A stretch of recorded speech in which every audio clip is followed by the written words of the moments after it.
আল্লাহ রাব্বুল আলামিন সূরা আলে ইমরানের এই 102 নম্বর আয়াতের মধ্যে বলেন,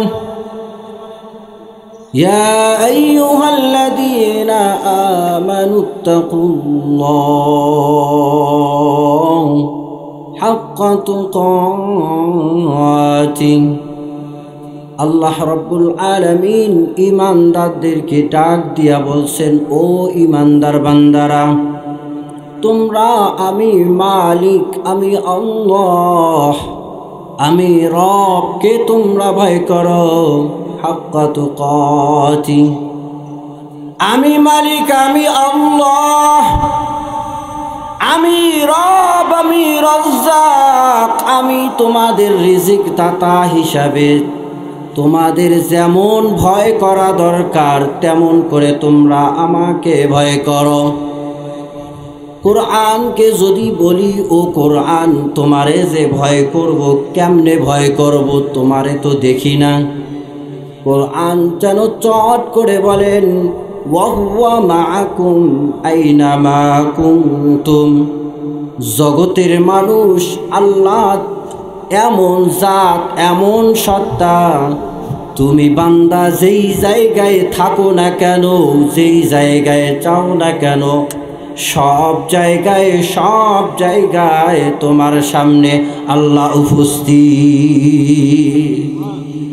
আল্লাহ রাব্বুল আলামিন বলেন, ইন্নাল্লাহ লা ইয়াখফা আলাইহি শাইউন ফিল আরদি ওয়ালা ফিস সামা।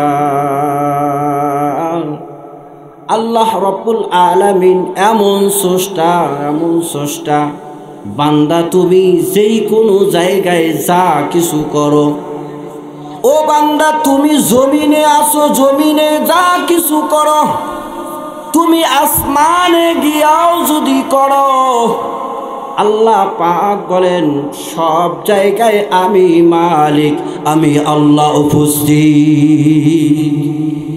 এই জন্য লোকমান হাকিম কত বড় জ্ঞানী ছিলেন। নবী যদিও না হয়েছেন, কিন্তু এত বড় হাকিম ছিলেন, এত বড় হাকিম ছিলেন। লোকমান হাকিমের কথাগুলো আজ পর্যন্ত রিসার্চ করে করে মানুষ বিভিন্ন মেডিসিন তৈরি করে, বিভিন্ন জিনিস আবিষ্কার করে, কিন্তু মুসলমান আমরা এমন পোড়া কপাল, এমন হতভাগা, আজ পর্যন্ত লোকমান হাকিমের কিছু কথা, কিছু মূল্যবান নসিহা আল্লাহ রাব্বুল আলামিন সূরা লোকমান হিসাবে আল্লাহ পাক কোরআনে নাজিল করেছেন। আজ পর্যন্ত আমরা কিন্তু বাংলাটাও খুলে একদিন দেখি নাই। কথা বলেন ঠিক কিনা? আমরা মুসলমান ওই কোরআনের কথাগুলো যে বাংলা দিয়ে দেখব, লোকমান হাকিম যে রিসার্চ এত নসিহা সুন্দর দামি দামি কথা বলেছেন, একদিনও আমরা খুলে দেখি নাই যে লোকমান হাকিম কি কথাগুলো বলেছেন। কেমন জ্ঞানী ছিলেন, কেমন প্রজ্ঞাময় লোকমান আলাইহিস সালাম। মালিকের বকরি চড়ায়, মালিকে একদিন লোকমান হাকিমকে বলতেছেন, ও লোকমান, আজকে একটা বকরি জবাই করবা, ওই বকরির সব চাইতে উত্তম গোশত যেইটা সেইটা নিয়ে আসবা। লোকমান হাকিম বকরি জবাই করে জিহুবার গোশত এবং কলবের গোশত মালিকের সামনে উপস্থিত করেছে। পরের দিন মালিক আবারও বলেছেন, ও লোকমান, আবারও তুমি একটা বকরি জবাই করো। এইবার বকরি জবাই করে সব চাইতে নিকৃষ্ট যেই গোশত, যেই অংশ বকরির, ওই অংশটা নিয়ে আসো। লোকমান আলাইহিস সালাম পরদিনও আবার বকরি জবাই করলেন। লোকমান আলাইহিস সালাম পরদিনও বকরি জবাই করে ওই জবানের গোশত এবং কলবের গোশত মালিকের কাছে নিয়ে আসলেন। মালিক আশ্চর্য হইয়া বলে, ও লোকমান, প্রথম দিনে ভালো গোশতের কথা বললাম, ওই জবান আর কলবের গোশত আনলা। দ্বিতীয় দিনও সবচাইতে খারাপ গোশতের কথা বললাম, আবার ওই খারাপ গোশতের ক্ষেত্রেও তুমি জবান আর কলবের গোশত আনলা। বুঝলাম না লোকমান, বুঝলাম না।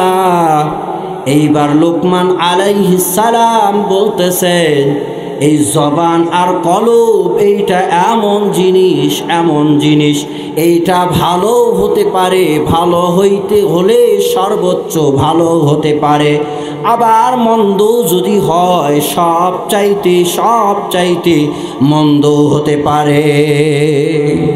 কেমন জ্ঞান ছিলেন তিনি, কেন কত প্রজ্ঞাময় ছিলেন তিনি। এই জবান দিয়ে একটু কথা বলার কারণে জেলখানায় যায়, কথা বলেন ঠিক কিনা? আবার এই জবান দিয়ে কোরআনের বাণী পড়ার কারণে আজকে এইরকম জায়গায় মানুষকে বসায়, কথা বলেন ঠিক কিনা? মুসলমান আল্লাহর গোলাম লোকমান আলাইহিস সালাম সন্তানকে শিক্ষা দেয়। সন্তানকে যেই ইলম, যেই শিক্ষাটা দেয়, শুধু লোকমান আলাইহিস সালাম নিজের সন্তানের জন্য নয়, আল্লাহ রাব্বুল আলামিন লোকমান আলাইহিস সালামের সন্তানের ওই কথাকে কুরআনুল কারীমে আল্লাহ আইনা আমাদেরকে নসিহা করেন। তার মানে লোকমান আলাইহিস সালামের কথাটাও আমাদের জন্য নসিহা। আল্লাহ পাক সেই লোকমান আলাইহিস সালামের কথাকে আনছেন।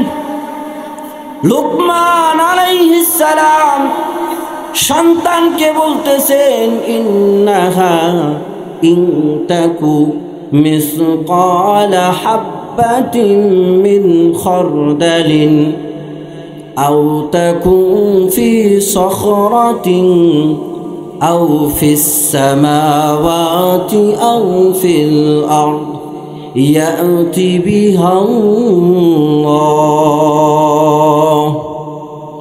লোকমান আলাইহিস সালাম সন্তানকে বলতেছে, ও সন্তান শোনো শোনো, তুমি যদি গুনাহ করো, ছোট থেকে ছোট সরিষার দানা পরিমাণ যদি গুনাহ করো, আর সন্তান শোনো, ওই গুনাহটা তুমি যদি পাথরের মধ্যেও করো, ও সন্তান ওই গুনাহটা যদি তুমি জমিনেও করো, ওই গুনাহটা যদি তুমি আসমানেও গিয়া করো, ইয়াতি বিহাল্লাহ, তাও কিন্তু আল্লাহ রাব্বুল আলামিন ওই গুনাহটা কাল কিয়ামতের দিন তোমার সামনে উপস্থিত করবে। তার মানে সন্তানকে কি টেকনিকে শিক্ষা দিতেছেন যে গুনাহবান তুমি, ছেলে গুনাহ তুমি করতে পারো, আমার ভয় নিয়ে তুমি আড়ালে গুনাহ করতে পারো। তার মানে ছেলে যদি সিগারেট খায়, বিড়ি খায়, ইয়াবা খায়, তাহলে বাবার সামনে খাবে নাকি বলেন? বাবার সামনে খাবে না আড়ালে খাবে? তেমন করে যদি অবৈধ সম্পর্ক করে, বাবার সামনে খাবে? অবৈধ সম্পর্কও বাবার সামনে করবে না, গোপনে করবে। এই জন্য লোকমান হাকিম সন্তানকে এটাই শিক্ষা দেয়, তুমি যদি গুনাহ করো, আমার থেকে গোপনে গিয়া যদি তুমি গুনাহ করো, তুমি যে কোনো জায়গায় করো না কেন, যিনি গুনাহ দেখেন তিনি কে? আল্লাহ পাক বলেন, পাথরের মধ্যেও যদি গুনাহ করো। তাফসীরের মধ্যে আনাস রাদিয়াল্লাহু তাআলা আনহুর একটা রিওয়ায়াত নিয়ে আসা হয়েছে। হযরত আনাস রাদিয়াল্লাহু তাআলা আনহু বলেন, যদি ধরে নেওয়া হয় বান্দা এমন একটা পাথরের মধ্যে গুনাহ করতেছে, যেই পাথরের কোনো দরজাও নাই, কোনো জানালাও নাই, কোনো কিছু নাই, এমন পাথরের মধ্যেও যদি গুনাহ করে, তাও আল্লাহ রাব্বুল আলামিন দেখেন এবং কাল কিয়ামতের দিন বান্দার সামনে উপস্থিত করবে। এই জন্য ছেলে সন্তান আমরা মানুষ করি, ছেলে সন্তানকে আমরা নসিহা করি না, আমরা শিক্ষা দেই না যে লোকমান হাকিম কিভাবে সন্তানকে বুঝাচ্ছে। এই জন্য আমরা অনেকটাই শুধু অভিযোগ করা শিখেছি। কি শিখেছি? অভিযোগ। হুজুর আমার সন্তান আমার হক বোঝে না, আমার সাথে নাফরমানি করে যায়, আমার কথা শুনে না, আমার খোরাকি দেয় না, আমরা ভয়বৃদ্ধ হয়ে গেছি, আমাদের দেখভাল করে না। আছে না নাই? বলে হুজুর 4টা সন্তানকে লালন পালন করলাম, কেমন লালন পালন করলাম, শিক্ষা দিতে দিতে দেশের বাইরে পর্যন্ত নিয়ে গিয়া বড় বড় স্কলার বানাইলাম। কিন্তু আমি বাবা হতভাগা, আজকে ওই 4 সন্তান, ছেলে স্ত্রী সন্তানদেরকে নিয়ে বাইরে থাকে। আমরা বাবা মা অসহায় বাসায় পড়ে থাকি। বলেন তো সমাজে এমন বাবা মা আছে না নাই? কম না বেশি? আপনাদের কথা বুঝতে সমস্যা হচ্ছে নাকি? জোরে কথা বলেন না যে। এমন অভিযোগ কম না বেশি? অনেক বাবা মারে আর খেয়াল করেন। এমনই করে একজন বাবা আমিরুল মুমিনিন হযরত ওমর রাদিয়াল্লাহু তাআলা আনহুর কাছে আয়েশা অভিযোগ করতেছে। বাবা আয়েশা কার কাছে অভিযোগ করে? আমিরুল মুমিনিন হযরত ওমর রাদিয়াল্লাহু তাআলা আনহুর কাছে অভিযোগ করতেছে, হুজুর আমার সন্তানটা আমার কথা শুনে না, কথা বললে স্যান স্যান করে ওঠে, আমাদের খোরাক দেয় না, আমরা তো ভয়বৃদ্ধ হয়ে গেছি। আমিরুল মুমিনিন কথা শোনার সঙ্গে সঙ্গে মানুষ লোক পাঠায় দিয়েছে, যাও সন্তানকে ধরে নিয়ে আসো। সন্তানকে উপস্থিত করা হলো। এইবার ওমর রাদিয়াল্লাহু তাআলা আনহু বলতেছেন, ও ছেলে, তুমি নাকি তোমার বাবার দেখভাল করো না, খবর নাও না? ছেলে বলে, হ্যাঁ নেই না, তবে আমার তো ওইটা হক। বলেন তো বাবা মা হিসাবেও আমার প্রতি হক আছে না নাই? হযরত ওমর রাদিয়াল্লাহু তাআলা আনহু বুঝতে পারছেন, হ্যাঁ ডাল মে কুছ কালা হয়, সমস্যা আছে, এখানে কোনো না কোনো সমস্যা আছে। হযরত ওমর রাদিয়াল্লাহু তাআলা আনহু বলতেছেন, হ্যাঁ আছে, বাবা হিসাবেও সন্তানের হক আছে। সন্তানের সেই হককে বুঝাইও দিতে হয়। সন্তান এইবার বলতেছে, হুজুর বলেন তো বাবা আগে আসে না সন্তান আগে আসে? আপনারা বলেন, বাবা আগে আসে না সন্তান আগে আসে? সন্তান আগে আসে না বাবা আগে আসে, তাই কিনা? তাহলে হক যদি সন্তানের উপরেও থাকে, বাবার উপরেও থাকে, তাহলে কে আগে হক পৌঁছায় দিতে হবে? বাবার ভূমিকা আগে না সন্তানের ভূমিকা আগে? মুসলমান কথাগুলো বুঝবেন। আজকে আমরা সন্তানকে অমানুষ নিজেরাই বানাই। আমরা নিজেরাই আমাদের নিজেদের পেটে চাকু মাইরা হুজুরের কাছে আইসি, একটু ফু দিয়া দেন, একটু নসিহা করেন, আমার সন্তান যেন ভালো হয়। কিন্তু আমরা ওই দিকে সন্তানের হক বুঝাই দেই নাই, যার কারণেই তো সন্তান আমাদের হকগুলো আমাদের বুঝাই দেয় না। এইবার সন্তান বলতেছে, তাহলে হুজুর বলেন যে বাবা হিসাবে সন্তানের যে দায়িত্ব, যে ভূমিকা, এটা কি একটু বলেন। হযরত ওমর রাদিয়াল্লাহু তাআলা আনহু 3টা দায়িত্ব বলেছেন। কয়টা দায়িত্ব বলেছেন? জোরে বলেন, কয়টা? 3টা দায়িত্ব বললেন। একজন বাবা হিসাবে সন্তানের দায়িত্ব ভূমিকা হলো 3টা।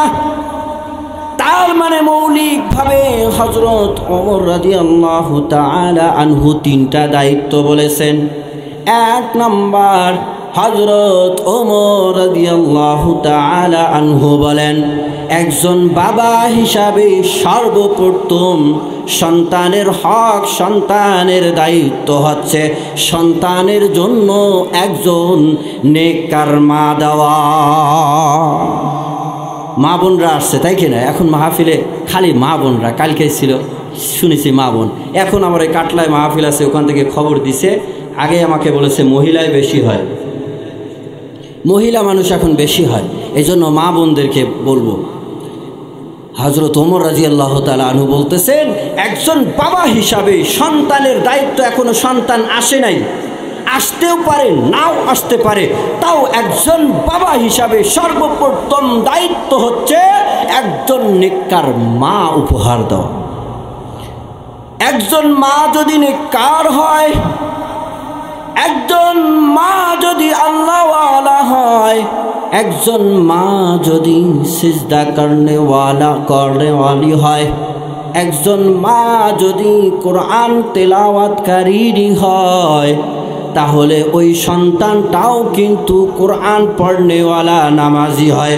কথা বলেন ঠিক কি না? এই জন্য বিবাহের ক্ষেত্রে খেয়াল রাখবেন, যুবকরা বিবাহের আগে পাগল হওয়া যাবে না। বাবাদেরকে বলছি, সন্তানকে বিবাহ দেওয়ার আগে খেয়াল করতে হবে। শুধু সুন্দর দেইকা বিবাহের জন্য পাগল হইলাম, জমি জমা দেইকা ছেলেকে বিবাহ দেওয়ার জন্য খুবই তোড়জোড় করলাম, না রে গোলাম, না না, নবীজি কিন্তু তা বলেন নাই। বরঞ্চ নবীজি আলাইহিস সালাম বলেছেন 4টা জিনিস দেখতে হবে। সৌন্দর্য দেখতে হবে, বংশ দেখতে হবে, মালও দেখতে হবে। কিন্তু ওই 3টার কোনোটাই যদি না থাকে, কিন্তু যদি দিনদারিত্ব থেকে, দিনদারিত্ব থাকলেই ফাজফার বিজাতির দিন, দিনদারিত্ব দেখেই তোমরা ওইটাকেই প্রাধান্য দিবা। আজকে দিনদারিত্বর বড়ই অভাব। দিনদারিত্বের কারণেই সন্তানরা আজকে বেদিন হয়ে যায়।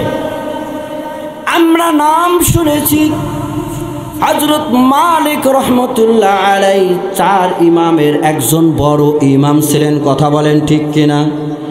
কত বড় ইমাম ছিলেন, যুগ শ্রেষ্ঠ ইমাম, 4 ইমামের একজন ইমাম, ইমাম মালিক রহমতুল্লাহ আলাইহি।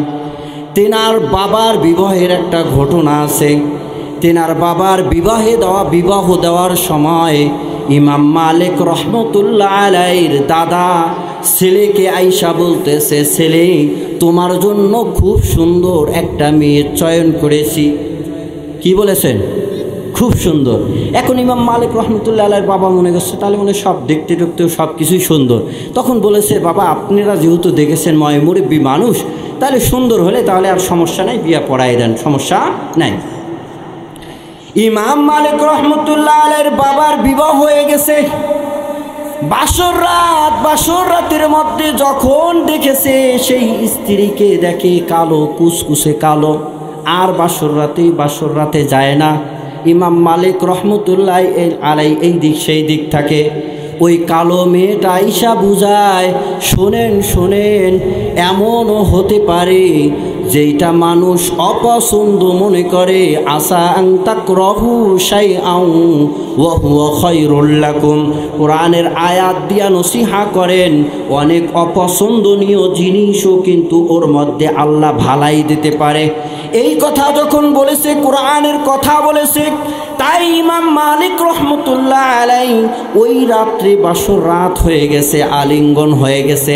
কিন্তু পরের দিন ওই মালিক রহমতুল্লাহ আলাইহির বাবা পলায়ন করছে, সংসার করবে না। খালো মেয়ে দিয়ে কী করবে না? সংসার করবে না। ওই বাসর রাতের পরে পলায় গেছে।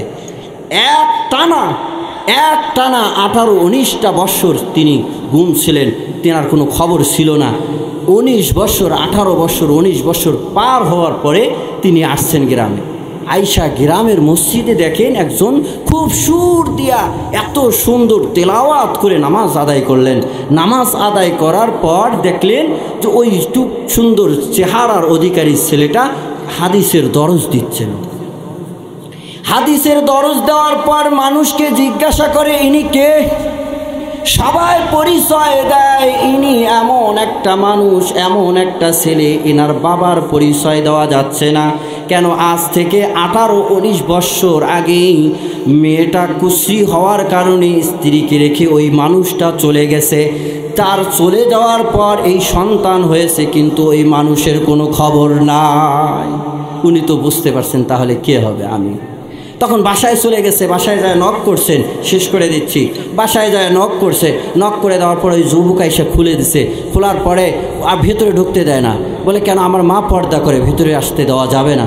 বলে, যাও তোমার মাকে বলবা যে ওই মানুষটা আসছে, যেই মানুষটাকে আপনি নসিহা করেছিলেন, আসা আন তাকরাহু শাইআন ওয়া হুয়া খায়রুল লাকুম, এই আয়াতটা শুধু যায় বলবা।